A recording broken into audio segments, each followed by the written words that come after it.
According to the Los Angeles Times, actor Cindy Williams, the optimistic Shirley of Laverne and Shirley, dies at 75. I'm Tyrone Bowman. This is Tyrone Bowman Tonight. Cindy Williams, who played sweet, wide-eyed Shirley Feeney on the Happy Days spinoff Laverne and Shirley, has died. She was 75. Williams died in Los Angeles on Wednesday after a brief illness, her children, Zach and Emily Hudson, said in a statement released Monday to the Associated Press through a family spokeswoman. The passing of our kind, hilarious mother, Cindy Williams, has brought us insurmountable sadness that could never truly be expressed, the statement said. Knowing and loving her has been our joy and privilege. She was one of a kind, beautiful, generous, and possessed a brilliant sense of humor and a glittering spirit that loved everyone. Williams was the optimistic foil to Penny Marshall's wisecracking Laverne DeFazio on the iconic sitcom, which starred two 1950s roommates working on the assembly line in Milwaukee's Schatz Brewery.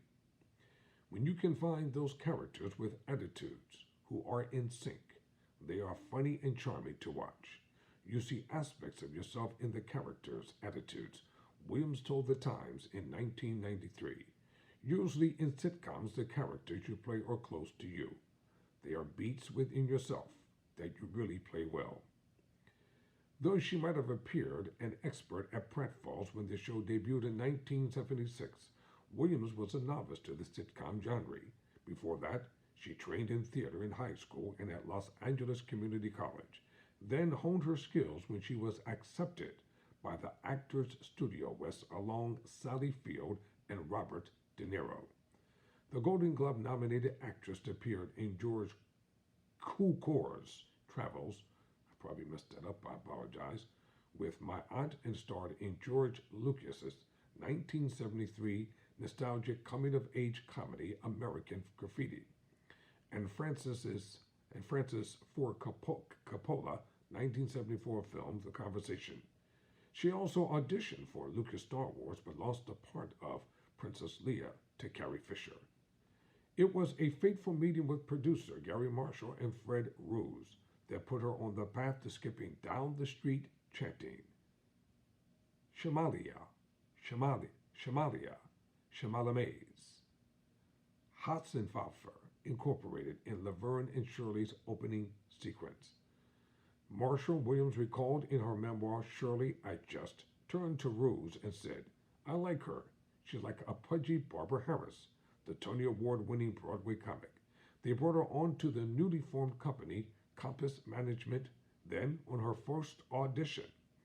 She booked the part of student Rhonda Secor on James L. Brooks' popular high school comedy, Room 222, one of the first shows featuring black actors in lead roles. Williams then became friends with Gary Marshall's younger sister, Penny Marshall, whom she met through mutual friends. The two were out-of-work actresses when they were hired by Francis Coppola, Zoe Troop Company, to write a prospective TV spoof for the bicentennial.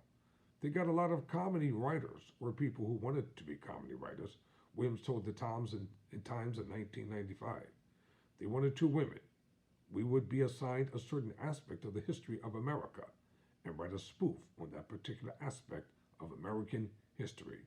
They had been writing together for a few months when Gary Marshall called to ask if they would like to guest on his ABC series, Happy Days, reuniting Williams with her American Graffiti co-star, Ron Howard.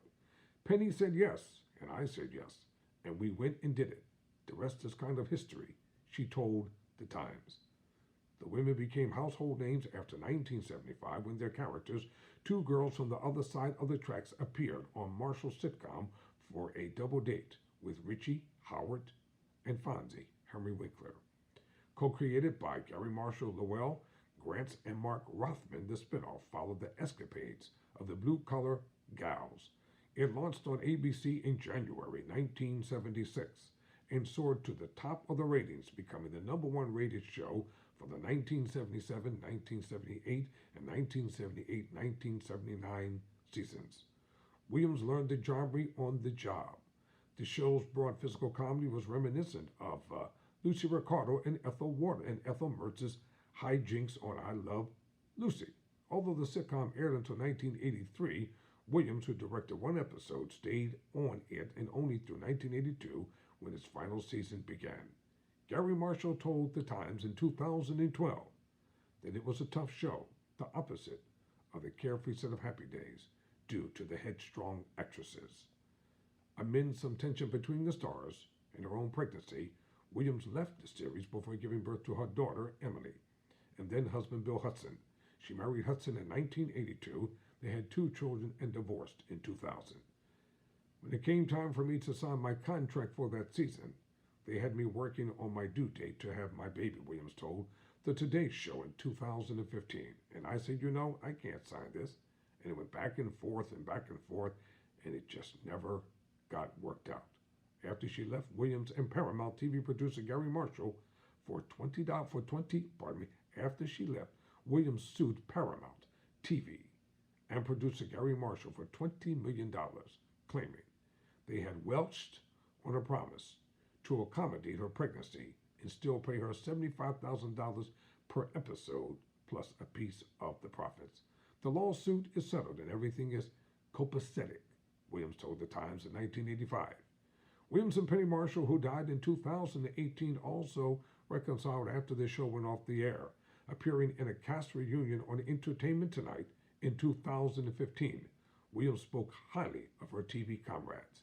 It's like an Italian family at a diner table on Sunday, and somebody doesn't pass the celery properly, Williams said. There's always going to be arguments.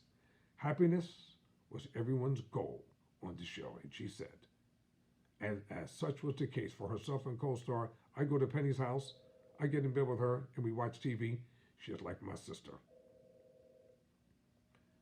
The article goes on and on and on, but I'm going to leave it right there. They were like sisters. End of conversation. I'm Tyrone Bowman. Never surrender. Never quit.